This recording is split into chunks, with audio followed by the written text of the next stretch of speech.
I'd like maybe to hit this last question topic that I know is you've spoken to it already around what your drivers or inspiration is, but it's one that we share, and it's why our kids have come over here to spend time in this very room, and why you've come up to speak to our kids, and coming March, up, I think. coming up in March again, which we appreciate, is this notion of really of two Dallases, you know, and so symbolically the fact that Ryan, crosses the Trinity River, it comes up 75 and comes to Parish and connects the work of Paul Quinn and enriches our community at Parish, was my driver for reaching out to you. Yeah. Like, that means something to me because the city is a wonderful city. It's a vibrant city. It's a creative city. It's a city that is civically oriented and does great things for its populace. I've come to find that in my 8.5 years here, but it's a divided city.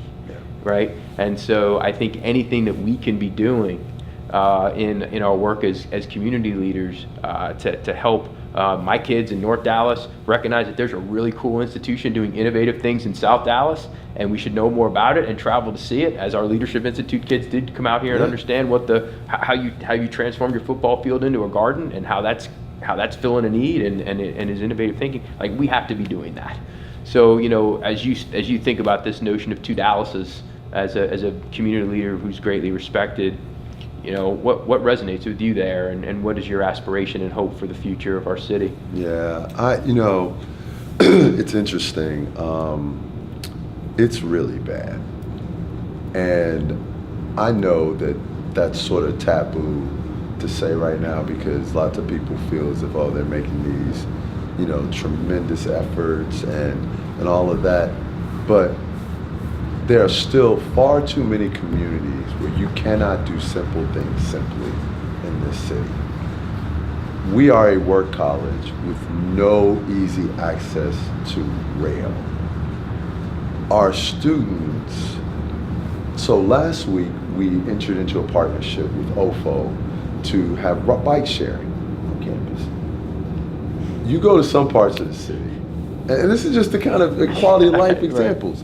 You go to some parts of the city, and there are bikes everywhere. Right? Folks are complaining about the bikes. Become a bit of a problem with those line bikes all over Dallas, right? Like you come to some parts of the city, people are complaining about the bikes there. You could come down here, and it was as if bike sharing didn't even exist. Okay, but we're a part of that, and that's a little thing, right? That's just saying, why shouldn't the folks here have the exact same opportunities that the folks do here? Yep. But there's no accident. The majority of the independent schools are all north of Northwest Highway, right? They are between Northwest Highway, let's just call it Preston, Midway, right? Maybe Hillcrest, right? To one side, and then Midway to the other side, and then we get up. We'll chop it at Spring Valley, right? Yep. Like, you can literally draw like that little box, okay? You come south, you've got DeSoto, Canterbury, Episcopal. Is that the only independent school? That's the only independent school on this, right? On the south side of Dallas. Entire south side of Dallas. Bishop Dunn. Bishop it's a Dunn. Catholic school, close. Catholic right? school. Not an independent school, but close. Yeah. But close, right? So that's not by accident. Yeah. Right. That's not by accident. You cheat the game in terms of public education because the magnet schools happen to be south, but they're not too far south. Okay, I mean the Townview, talented and gifted programs. So when we no longer live in a place where we're okay with that, where we're okay with the amount of time it takes. It took us a decade to get a grocery store across the street. A decade. Can you imagine it taking 10 years for SMU students to have a grocery store? Right. And I don't care what anyone says about, the rooftops, or I don't care. We're a 4-year private institution that attracts students from all over this country. We are nationally celebrated. This is a community that has been in existence for over 30 and 40 years. We have held on. Why did it take that long? Why does it take that much? It's not right. Right. And as long as people are okay with that, right? Like it's going to be fascinating to see what happens with the new golf course, right? Because folks are turning off that highway, and there's still nothing there. I mean, there's no stores, Right. you know, and then you've got to worry about gentrification and negative gentrification. Like we're doing a convening this spring on the idea around gentrification and teaching people how to gentrification-proof their communities. Because if you've held on, you should get the reward. You should get the benefits. You shouldn't be priced out of these opportunities. Right.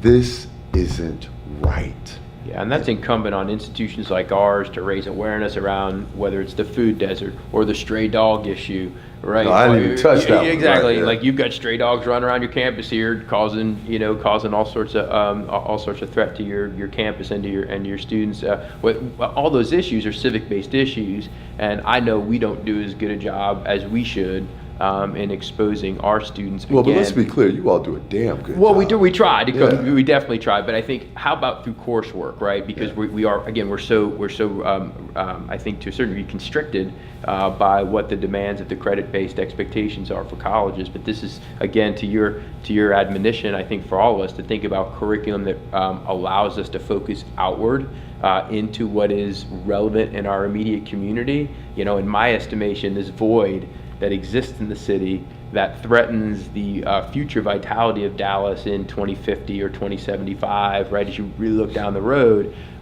there's an obligation for we education and community leaders to be thinking about how our present programs are shining the lights of the young people that are going to be the impactors of tomorrow, are going to be the game changers and the decision makers on just some of these issues. Not solve them all, Yeah. just know they exist, and then they can start working on the solutions. So I know you're going to stay in the work. I'm going to stay in the work, and appreciate you being in the work with you. And thanks so much for both of you for joining us today on the podcast. It's been fun, and we value the relationship with Paul Quinn College. We value you. We appreciate you being great with Ryan and always being so supportive of our innovation and our efforts. And we are huge fans of what you guys are doing. Appreciate that. And just whatever we can do, we'll look forward to Ryan's successor and maybe another one next year as we keep working the process. So Can't thanks believe for he's being with us. graduated. I know he's on his way. Thank you. No, thank you. Good to see you.